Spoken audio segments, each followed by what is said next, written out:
Biglang hype ang Gilas sa mundo matapos talunin ang rank number 6 sa world ranking na Latvia. Maraming gustong lumaro sa Pilipinas at PBA sa Canada. Kume Willie, kausap na ang opisyal ng NBA team ng Toronto Raptors. Yan ang ating mga pag-uusapan para sa video natin na ito.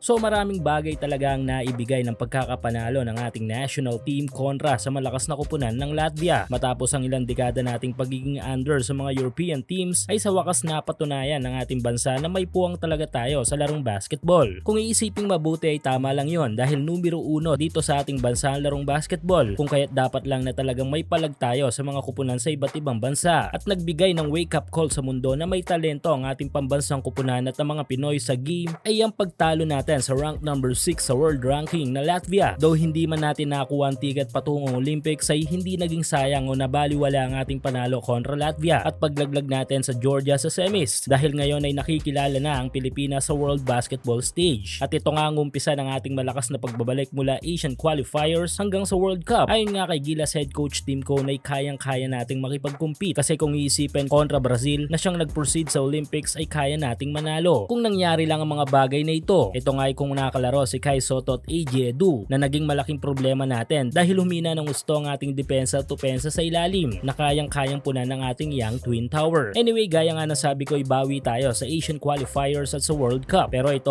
sobrang hype ngayon ng Gilas sa FIBA na kung saan ay naaabot ang buong mundo dahil nga sa dami ng mga followers at subscribers mula sa kanilang iba't ibang mga social media platforms. Sa Facebook at Instagram pa lang kasi ay mahigit na 10 milyon na ang followers ng FIBA kung kaya't abot talaga nila ang buong mundo sa larangan ng basketball. Panay nga ang hype ng FIBA ngayon sa ating national team na good thing para sa atin dahil nare-recognize ang ating national team at bansa sa mundo ng basketball. Umabot na nga sa puntong even ang ilang mga malalaking pangalan sa mundo ng basketball ay nahihikayat na lumaro para sa ating pambansang kupunan. Tulad na lamang ng 2024 NBA champ na si Jaylen Brown na inisnab ng Team USA kung kaya't planong lumipat at lumaro na lang sa ibang mga national team as a naturalized player. At gets what? Nangunguna sa listahan ng national team ng Pilipinas. Well, sino ba naman ang tatanggi sa isang Jaylen Brown caliber na player? Nga lang medyo malabo kung sa Gilas dahil maraming may kukonsidera at numero 1 na nga dito ay malaking budget. At isa pa, mas pipiliin ng SBP si JC kung sakali. Pero bago si JC ay nandyan pa si Brownlee at Boatwright. Anyway, doon na lang tayo siguro sa point na nare-recognize ang Pinas sa mundo sa larangan ng basketball.